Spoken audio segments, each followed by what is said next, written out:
Bonjour à vous! Dans cette nouvelle vidéo, je vais vous montrer comment réaliser ce très joli coussin au crochet. Donc j'ai fait plusieurs couleurs, 6 de ce côté-là et 6 de l'autre. Il n'est pas du tout compliqué à réaliser. Vous pouvez même sur la simple base, ce que je vais vous montrer, faire un très grand tapis, donc une seule partie au lieu de faire les deux. Vous pouvez faire un coussin beaucoup plus grand que le mien puisqu'on va partir sur la base d'un losange. On va travailler d'abord en augmentation jusqu'à la moitié, donc ce que vous désirez, et ensuite en diminution pour terminer avec la pointe. Donc comme moi je vais arrêter les augmentations, vous si vous voulez quelque chose de beaucoup plus grand, vous continuez les augmentations pour faire un très joli tapis ou même un centre de table, c'est vraiment à vous de voir. Donc ici je vous montre, pendant que j'y pense à nouveau, le mien mesure d'une pointe à une autre 41 cm et demi. Et ça vous donne ça. Alors pour réaliser ce très joli coussin au crochet, en tout cas de la même taille que le mien, vous allez avoir besoin, j'ai ici tous mes fonds de pelote dans une petite boîte, donc de plusieurs couleurs, quelles que soient les couleurs. Au total, j'ai réussi à obtenir pour avoir 12 couleurs différentes, parce qu'on va faire 12 losanges, mais vous pouvez très bien le faire... Faire les 6 premiers d'une couleur, les autres 6 d'une autre, c'est vraiment à vous de voir comment vous désirez faire. Je vais même vous montrer comment faire une moitié d'une couleur et la moitié de l'autre. Donc c'est à vous de voir. Ici c'est du coton 3 et normalement je crochette avec le crochet numéro 3. Mais comme je voulais que mes mailles serrées soient bien fermées, j'ai crocheté avec le crochet numéro 2. Vous allez également avoir besoin de la ouate pour bien le rembourrer en fonction de ce que vous désirez. D'une aiguille à coudre, ce qui est assez logique. Il y a des choses que je ne dis pas parce que c'est assez logique. Donc ça, c'est tout ce que vous aurez besoin. Alors, comme d'habitude, dans la description de ma vidéo, vous trouverez le lien direct pour la main droite, si vous êtes droitier, le lien direct pour la main gauche, si vous êtes gaucher. Vous aurez tous les liens nécessaires dans la description de la vidéo. Et pour ceux et celles qui ne sont toujours pas abonnés à ma chaîne, surtout n'hésitez pas à cliquer sur s'abonner. Ça ne vous coûte rien et ça m'aide à avancer. Alors, on va déjà commencer par le nœud de base. On positionne bien son fil dans ce sens-là. On fait le tour de son doigt. On sort un peu la boucle, on passe le fil sous la boucle. Avec notre crochet, on va le chercher. On tire dessus, on a fait notre nœud. Maintenant, on va faire 2 mailles chaînettes. 2. On revient dans la première maille chaînette de départ. Et on fait une première maille serrée. On retourne dans le même espace et on fait une deuxième. Une maille en l'air. On tourne notre travail. On va faire une maille serrée dans la première maille serrée et 2 mailles serrées dans la dernière. Donc on fait une augmentation. Une maille en l'air, on tourne notre travail, une maille serrée dans chaque maille serrée et 2 dans la dernière. Une maille en l'air, on tourne notre travail. De nouveau, une maille serrée dans chaque maille serrée et 2 dans la dernière. Maille en l'air, on tourne. Une maille serrée dans chaque maille serrée et 2 dans la dernière. À chaque nouveau tour, on a une maille serrée de plus. Là, on commence déjà à voir qu'on commence à obtenir un petit triangle. Alors, de base, nous, on va faire un losange. Tous les tours vont être à l'identique de celui-là. Ça veut dire qu'on fera toujours une maille en l'air et on tourne. On va faire maille serrée dans maille serrée.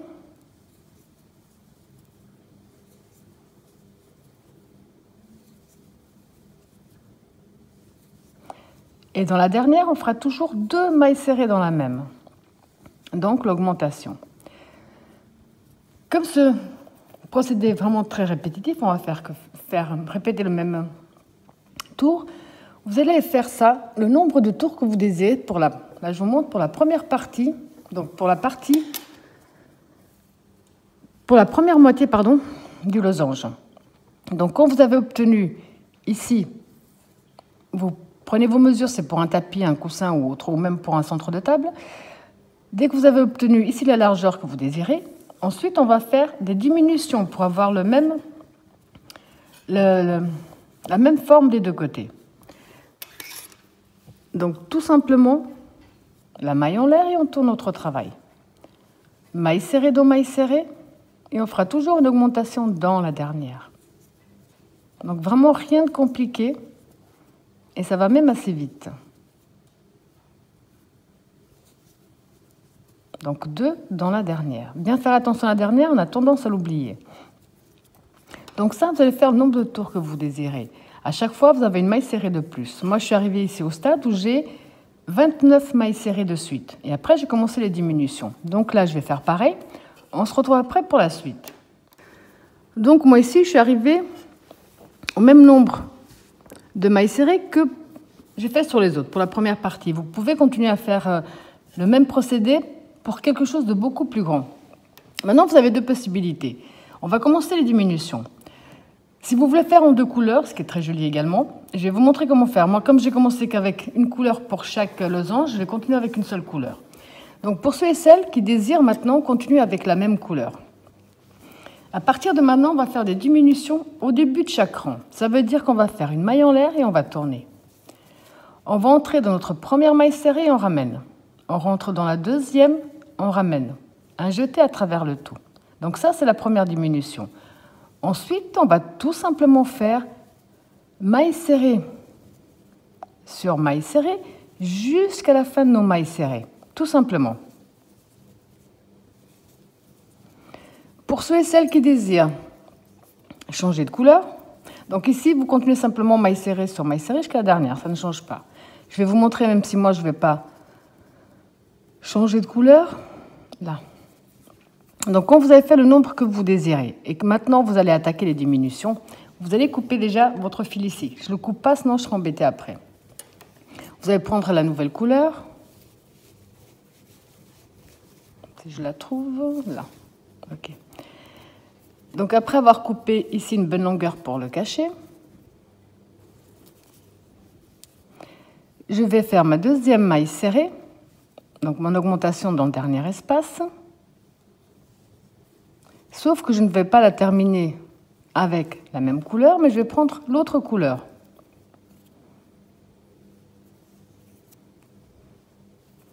Et là, je ferme les deux.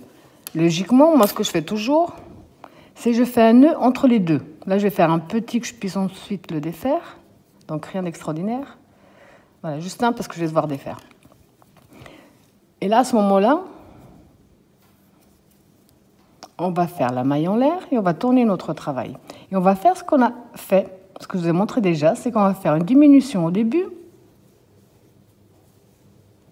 Là. Ensuite, maille serrée sur maille serrée jusqu'à la fin. Comme ça, vous pouvez faire des losanges de deux couleurs, moitié-moitié. Donc là, vous allez faire tout simplement de nouveau maille serrée sur maille serrée jusqu'à la fin du rang. Alors, quand vous avez fini le tour de la même façon, je vous montre une toute dernière fois que ce soit en deux couleurs ou une autre couleur. Tous les prochains tours vont démarrer de la même façon en diminution. La maille en l'air et on tourne. On va faire une diminution avec les deux premières. Ensuite, on va tout simplement faire maille serrée dans maille serrée jusqu'à la fin du rang. On refait une maille en l'air, on tourne, diminution dans les deux premières. Donc ce procédé-là, vous allez le répéter jusqu'à ce qu'on n'ait plus que deux mailles serrées. Là, il va commencer à diminuer pour faire la même forme que de l'autre côté. On se retrouve au moment où on a deux mailles serrées.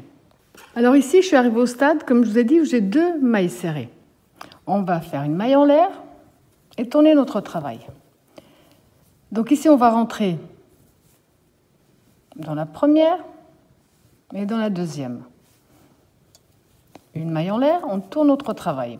On rentre dans notre seule maille serrée, on ramène et on ferme avec une maille coulée. Une maille en l'air de plus.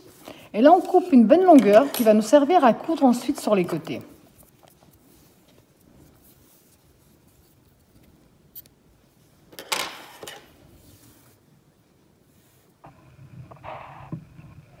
Alors maintenant que vous avez compris le principe et le procédé, vous allez en faire au total 12 losanges des couleurs que vous désirez. Là, j'essaie de faire un de chaque couleur.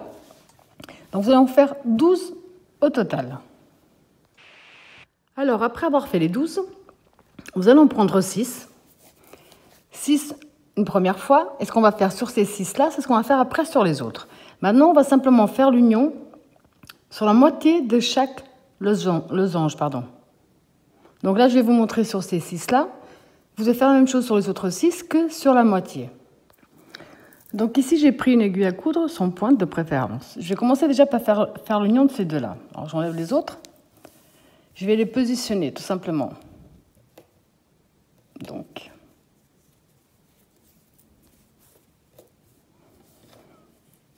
ici, l'un contre l'autre.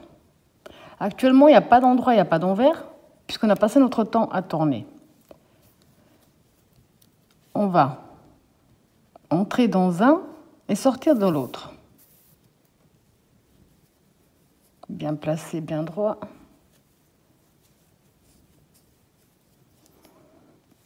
Donc ici, on prend bien les mailles d'un côté, les mailles de l'autre côté. Ici, on fait pareil.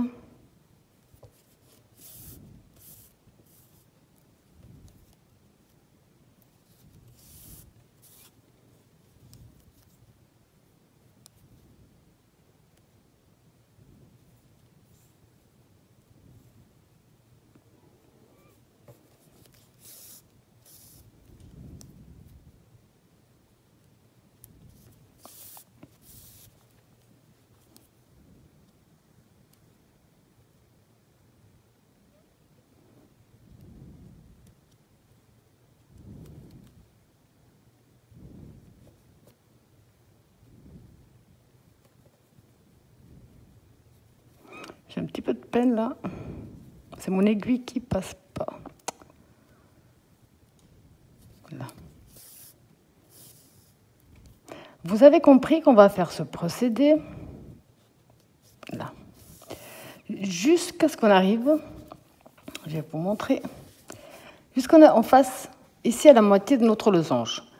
Dès qu'on aura terminé l'assemblage de ces deux-là, je vais prendre l'autre ici et je vais choisir une nouvelle couleur où je vais faire exactement la même chose des deux côtés.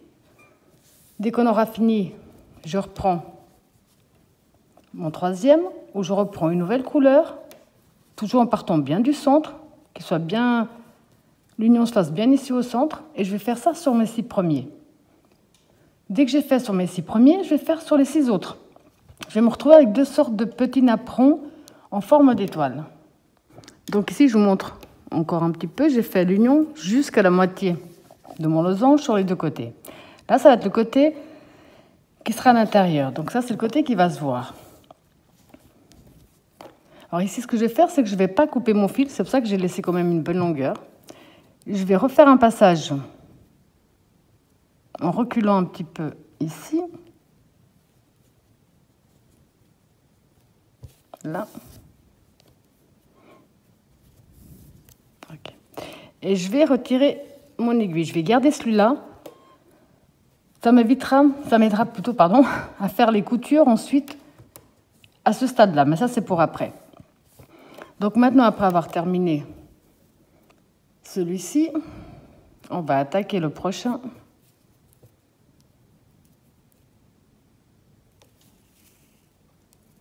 Là. Donc toujours du même côté.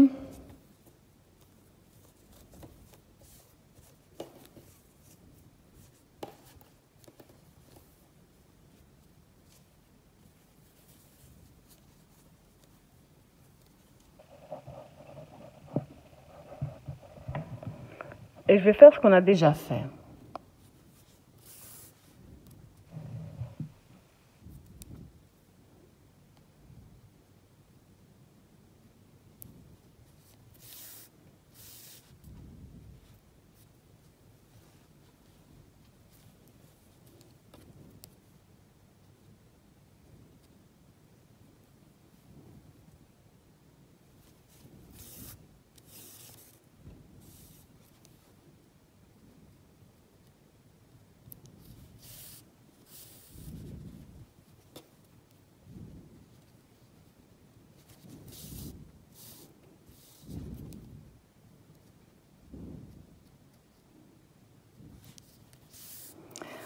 Donc voilà, là vous avez compris que je vais simplement répéter ce que j'ai déjà fait pour la première union. Quand je serai arrivée à la moitié de mon losange, je ne vais pas couper mon fil non plus. Donc là, je vais faire le même procédé qu'on a fait ici. Je ne vais pas couper mon fil, je vais également le garder. Si j'en ai assez, j'espère, je pourrai faire l'union des 2 petits napperons. Vous faites ça sur les 6 premiers, en fait, et ensuite sur les autres 6. On se retrouve quand on a 2 sortes de petits napperons. Alors ici, comme vous pouvez le voir, j'ai fait mes 2, on va dire ça, des 2 petits napperons des couleurs que je désirais. Maintenant, on va déterminer comment vous voulez positionner les couleurs, parce qu'on va mettre, il y a pas mal de fils, mais ça va aller. On va mettre l'endroit contre l'endroit. Donc, déterminer mes couleurs. Comme ça. Ouais, parfait. Là. On va simplement déterminer les couleurs que je désire qui se collent. Voilà, ok. Et maintenant, on va faire exactement la même chose qu'on a déjà fait, sauf qu'on va faire. Là, je vais essayer de vous montrer. Par exemple, on va prendre ici le fil, celui que j'ai ici. Et avec celui-là, je vais faire ma couture sur ces 2 parties-là, jusqu'à arriver en haut. Donc, arriver en haut, ce qui est assez logique, pardon, un bug. Donc, désolé, ce que je vous disais. Je vais prendre, par exemple, je vais commencer par celui-là. C'est une possibilité. Et je vais, là, faire la couture, comme on l'a déjà fait jusqu'à présent, en partant ici du centre jusqu'à la pointe. Ensuite, je pourrais très bien profiter, si j'ai assez de fil, je ferme de l'autre côté exactement de la même façon. Si malheureusement j'ai pas assez de fil, c'est pas grave. Je vais simplement donc prendre du fil, faire un nœud ici sans passer de l'autre côté, et je vais redescendre pour fermer. Quand j'arrive ici, je coupe et je cache. Ensuite là, je peux profiter pour faire ce côté-là également. Je prends celui-là, je mets l'autre bien face à face, je vais remonter, ainsi de suite. Donc là, maintenant, on va faire exactement ce qu'on a déjà fait, sauf qu'on va fermer, on est en train de fermer notre étoile. La seule chose, c'est qu'avant d'arriver à la fin, puisque là, on est en train de travailler du côté à l'envers, on va peut-être laisser une pointe sans fermer pour pouvoir passer notre travail du côté à l'endroit. Puisque la dernière pointe, c'est là où on va commencer à mettre également de la ouate. Donc maintenant, on va simplement fermer les pointes de nos étoiles, en laisser une sans fermer pour pouvoir retourner. Alors ici, je vous montre, j'ai laissé donc une pointe sans être cousue et j'ai déjà retourné mon travail. Donc ici, c'est du côté, maintenant on est du côté à l'endroit. Ce qu'on va faire actuellement, donc j'ai bien sorti les pointes du maximum que j'ai pu, c'est prendre de la ouate. Oui. On va simplement remplir chaque pointe avec de la ouate. Beaucoup ou pas beaucoup, ça vous de voir en fonction de ce que vous désirez en faire. Donc là, vous avez compris qu'on va simplement remplir, rien de très compliqué. On se retrouve après pour fermer la dernière pointe ensemble. Alors ici, j'ai déjà rembourré le mien maximum. J'ai bien fait attention à commencer bien par les pointes, à bien enfoncer la ouate pour que ça reste bien rigide. Donc maintenant, comme on voit ici, j'ai encore rien mis. J'ai mis un maximum.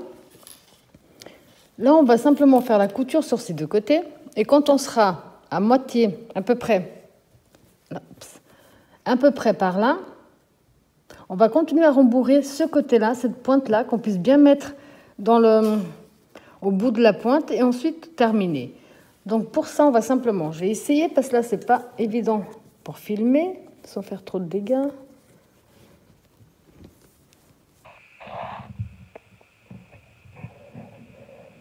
On va donc entrer. Oh, pardon, c'est pas évident. Ici, on va faire la même chose, sauf qu'on va le faire sur ces 2 côtés-là.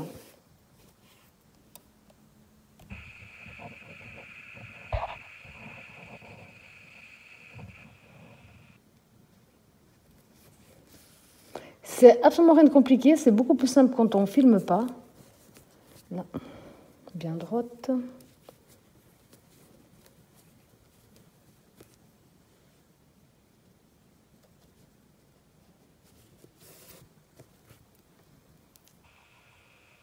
Alors maintenant, vous avez compris le procédé.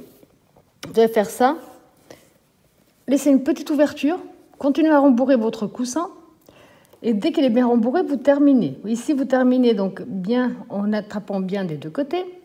Faire un nœud pour une maille en l'air, donc enfin un nœud pour que ce soit bien fermé. Et ensuite, ce fil-là, vous allez simplement le passer à l'intérieur, au plus loin qu'il soit possible, et couper.